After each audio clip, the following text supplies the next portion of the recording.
আগের উপরেও নাকি টাক আছে, কথাটা শুনতাম। আজকে আমাদের এরকম একটা ঘটনা ঘটেছে। দেখেন, এটা কি বলে বাঘের বাচ্চা।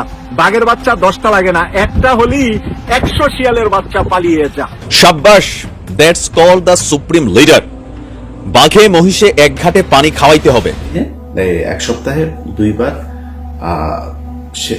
ওয়াকার ক্ষমতা নেওয়ার চেষ্টা করেছে। আমি জুলাই হত্যাকাণ্ড এবং গুম খুনের দায়ে অভিযুক্ত সেনা কর্মকর্তাদের বিচার নিয়ে সেনাপ্রধানের সঙ্গে সরকারের চরম টানাপোড়েন চলতেছে এবং এই বিচার নিয়ে সরকারের অভিযোগ হচ্ছে যে সেনাবাহিনী তাকে সহযোগিতা করতেছে না, সেনাবাহিনী কোনো এভিডেন্স দিচ্ছে। সেনাপ্রধান ওয়াকারুজ্জামান যে এমন কাজ করবে তা কেউ ভাবেনি।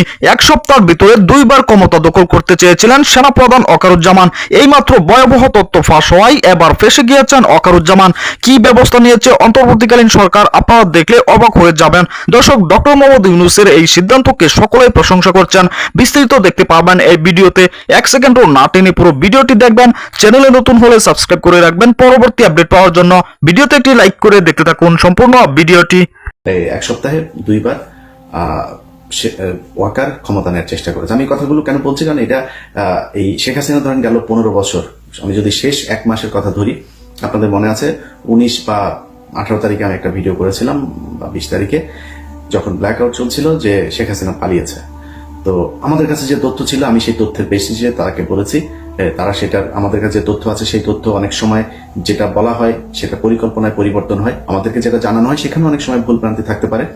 সো আমি আমার কাছে যা তথ্য ছিল সেটা জানিয়েছিলাম। শেখ হাসিনা 3 দিন পরে এসে তারপর যখন সব ইন্টারনেটে অন করে জাতির উদ্দেশ্যে ভাষণে আসলেন, তখন বললেন যে শেখের বেটি পালায় না, এই বক্তব্য দিয়ে তারপরে শুরু করলেন। তো পালিয়েছেই তো, যে পালানোর কথা তাকে আগে থেকে পরামর্শ দেওয়া হচ্ছিল সেটা সে শুনে নাই, শেষ পর্যন্ত 5 তারিখে যেতে বাধ্য হয়েছে। এভাবেই তিনি পালিয়েছেন। তো এইটা শেখ হাসিনা নানানভাবে বোঝানোর চেষ্টা করেছে, না আমরা পালাই না, কিছুই হয় নাই, সরকার খুব অবস্থানে, ব্যবসায়ীদেরকে ধরে এনে ঘাড়ে বন্দুক ঠেকায় বলানো হয়েছে যে আপনারা বলেন সারা জীবন আপনাদের সাথে থাকবো, যা লাগে সবাই থাকবো, হাসিনার সাথে আছি, এগুলো বলানো হয়েছে। বলি আসলে একটা বেলুন ফোলানো হয়েছে, সেটার হাওয়া যাওয়ার পরে এটার মধ্যে আর কিছুই নাই। সো আমি সেটা চাই না। আমি চাই এই জুলাই যুদ্ধে আসল যোদ্ধা যারা, তাদেরকে মাঠে থাকতে হবে। ওয়াকার শুধুমাত্র ডক্টর ইউনূসের সাথে পেরে উঠছে না, কারণ হলো ডক্টর ইউনূসের সাথে পুরো পশ্চিমা বিশ্ব তাকে সমর্থন দিচ্ছে, যার কারণে সে পারছে না। কিন্তু আপনাদেরকে একটা জিনিস মাথায় রাখতে হবে, এই ওয়াকার শেখ হাসিনার মনোনীত একজন ওয়াকার।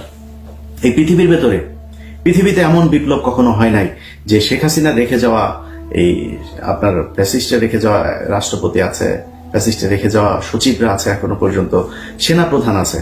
এই দুইটা, মানে রাষ্ট্রপ্রধান আর সেনাপ্রধান, এইটা রাষ্ট্রপতি আর সেনাপ্রধান, এটা পৃথিবীর ইতিহাসে নেভার হ্যাপেন্ড। এটা সম্ভবই না, কখনোই হয় নাই, কখনো হবেও না। একমাত্র বাংলাদেশে হয়েছে। এইটার ক্ষেত্রে বিএনপি বাধা দিয়েছে। চুপ না থাকলে ইউনূস সারা জীবন ক্ষমতায় থাকবে, বিএনপিকে ক্ষমতায় আনবে না। জাতীয় পার্টিকে এখন বিএনপি সরাবে না, কারণ জাতীয় পার্টি সরে গেলে একদিন তাদেরকেও নিষিদ্ধ করে দেবে। এই ইয়েতে তারপরে তারা হচ্ছে না। তো বিএনপি বিশাল রাজনৈতিক দল, বিএনপির বুঝ বিএনপির, এদিকে জামাত পিআর নিয়ে নানা নিয়ে, জানি না, আমার জীবনে ভাই নাম শুনি নাই পিআর টিআর, সেই দাবি জামাত কেন আনছেন জানি না। আওয়ামী লীগকে নিয়ে মোটামুটি টানা হেঁচড়া শুরু করে দিয়েছেন, কে কার দলে কত পরিমাণে লোক নেবে। অতএব এই 2 রাজনৈতিক দলের বাইরে বাংলাদেশে মানুষ আছে, তাদেরকে এক থাকতে হবে, তাদেরকে সব সময় এই রাষ্ট্রের অতন্ত্র প্রহরী হিসাবে থাকতে হবে।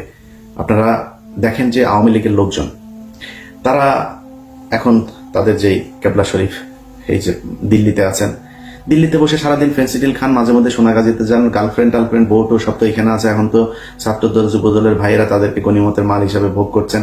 ওইখানে যায় ফ্রাস্ট্রেশনে ফেন্সিডিল খায়, আর মাঝে মধ্যে যৌন চাহিদা মিটাইতে সোনাগাজীতে যান। আর কি করবেন সারাদিন ফোনে? আমার ফেসবুকে ধরেন 2 মিলিয়নের কাছাকাছি ফলোয়ার আছে। তো 2 মিলিয়ন একটা পেজের মধ্যে 1000 থেকে 10,000 কমেন্ট হয়। এভারেজ ধরলে ধরেন 3-4 হাজার এভারেজ একটা কমেন্ট হয়। এটাই বিশাল। এখন একটা দল যাদের সবাই এখন আপনার রেমিটেন্স যোদ্ধা হিসেবে বেকার, আকামা শেষ ইন্ডিয়াতে, আকামার অভাবে কেউ কাজ করতে পারে, তো কাজ তো নাই ওই জায়গায়। ওখানে যায় যা কিছু টাকা পয়সা দিক থেকে পাঠায়, এগুলো নিয়ে ওখানে বসে বসে খায় আর সারাদিন ফেসবুকে থাকে। কখন ওদের নানান জাতির পিতা, একবার ট্রাম্প জাতির পিতা হয়, ওদের একটা ওয়াকার হয় জাতির আব্বা, এক এক সময় এক একজন জাতির আব্বা। আমি আপনাদেরকে আগেই বলেছিলাম যে জুলাই হত্যাকাণ্ড এবং গুম খুনের দায়ে অভিযুক্ত সেনা কর্মকর্তাদের বিচার নিয়ে সেনাপ্রধানের সঙ্গে সরকারের চরম টানাপোড়েন চলতেছে এবং এই বিচার নিয়ে সরকারের অভিযোগ হচ্ছে যে সেনাবাহিনী তাকে সহযোগিতা করতেছে না, সেনাবাহিনী কোনো এভিডেন্স দিচ্ছে না, সেনাবাহিনী ডিজিএফআই এর আয়নাঘর, র্যাবের টিএফআই সহ বিভিন্ন গোপন বন্দিশালাগুলো 5ই আগস্টের পর ভেঙে চুরে চুরমার করে দিয়েছে, অনেক এভিডেন্স নষ্ট করেছে। এবং যেহেতু সরকার কোনো সহযোগিতা করতেছে না, সেহেতু আন্তর্জাতিক অপরাধ আদালত থেকে সরকার এদের বিরুদ্ধে ওয়ারেন্ট ইস্যু করিয়েছে। আমি আপনাদের আগেই বলেছিলাম যে জাতিসংঘ মানবাধিকার কমিশন 72 জন সেনা অফিসারকে অভিযুক্ত করেছে। তারপরে সরকার সেনাবাহিনীর সঙ্গে নেগোসিয়েশনে এসে এর সংখ্যা 22 জনে নামিয়ে এনেছে। তো 22 জনের ভিতরে 1 জন জেলে, 5 জন পলাতক, বাকি 16 জন ক্যান্টনমেন্টে আছে। এখন এদের বিচার কিভাবে হবে? সেনাবাহিনী চায় সেনা আইনে হোক, কিন্তু সরকার চায় সাধারণ আইনে হোক। এখন এই নিয়ে যখন তর্ক, তখন এই সেনাবাহিনীর অসহযোগিতা নিয়ে সরকার খুবই বিরক্ত। আপনারা জানেন যে গত 3রা ফেব্রুয়ারি প্রধান উপদেষ্টা ইউনূস সাংবাদিক এবং গুমের শিকার ব্যক্তিরা আয়নাঘর পরিদর্শন করেছে, এবং এই ডক্টর ইউনূস সাংবাদিকরা এবং ভিকটিমরা তারা আয়নাঘর পরিদর্শন করতে পারবেন কিনা এ ব্যাপারে তারা নিশ্চিত ছিলেন না, কারণ সেনাবাহিনীর পক্ষ থেকে আয়নাঘর পরিদর্শন করতে দেওয়াতে অনিচ্ছা ছিল। গত অক্টোবরে তাসনিম খলিল যখন ডক্টর ইউনূসের সঙ্গে সাক্ষাৎ করেন, তখন ইউনূস বলেছিলেন তাসনিম খলিলকে যে সেনাবাহিনী চায় না আমরা আয়নাঘর পরিদর্শন করি, এবং সেই সময় নেত্র নিউজে এই নিয়ে একটা সংবাদও তাসনিম খলিল প্রচার করেছিলেন। এবং এরপর এই গুমের অনুসন্ধান করতে গিয়ে গুম কমিশনের সদস্য নাবিলা ইদ্রিস তিনি অনেক বাধার সম্মুখীন হন, সেনাবাহিনী থেকে তাকে কোনো সহযোগিতাই করা হয়নি। শুনুন তার নিজের মুখেই। যাদের কাছ থেকে তথ্য বের করার চেষ্টা করছি তারা অনেকে নিজে দোষী বা ওদের সফট কর্নার আছে, হলো যারা দোষী তাদের জন্য কাজ হয়, কোর্সমেট নয়তো একই বাহিনীর ইত্যাদি ইত্যাদি। তো এই যখন অবস্থা, তখন আপনারা জানেন সেনাপ্রধান গিয়েছেন প্রধান বিচারপতির বাসায় গুলশানে, সেখানে আলাপ করেছেন যে আসলে এই অভিযুক্ত সেনা অফিসারদের বিচার কি সেনা আইনে হবে নাকি সাধারণ আইনে হবে। আমি জানি না কি ডিসিশন হয়েছে, বাট এরকম আলাপ হয়েছে। তো আজকে সাবেক সেনাপ্রধান জেনারেল ইকবাল করিম ভুইয়া, এই ইকবাল করিম ভুইয়া কিন্তু সম্মানিত দর্শক, সম্পূর্ণ ভিডিওটি দেখলেন, অবশ্যই বুঝতে পেরেছেন ভিডিওটি গুরুত্বপূর্ণ ছিল। দর্শক, ওয়াকারুজ্জামান ক্ষমতা দখল করতে চেয়েছিলেন 1 সপ্তাহের ভিতরে। তিনি 2বার ক্ষমতা দখলে নিয়ে ডক্টর মোহাম্মদ ইউনূসকে ক্ষমতাচ্যুত করবে, তার প্ল্যান ছিল আওয়ামী লীগকে আবারও ক্ষমতায় আনবে। দর্শক, এরকম প্ল্যান ফাঁস হয়ে গিয়েছে। এইমাত্র এই তথ্য দিয়েছেন সাংবাদিক ইলিয়াস হুসাইন। আপনারা জানেন সাংবাদিক ইলিয়াস হুসাইন মিথ্যা কোনো তথ্য দেন না, তিনি প্রমাণ সহ তথ্য দিয়ে থাকেন।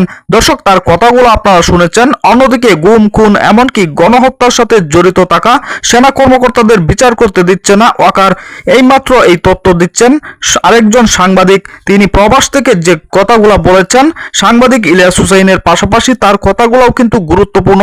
দর্শক, এই ভিডিওটি আপনারা দেখেছেন, ভিডিও সম্পর্কে অবশ্যই আপনাদের মূল্যবান মতামত কমেন্টে জানাবেন, এবং পরবর্তী আপডেট ভিডিওগুলো সবার আগে পেতে চ্যানেলটিকে এখনই সাবস্ক্রাইব করে রাখুন। আসসালামু আলাইকুম।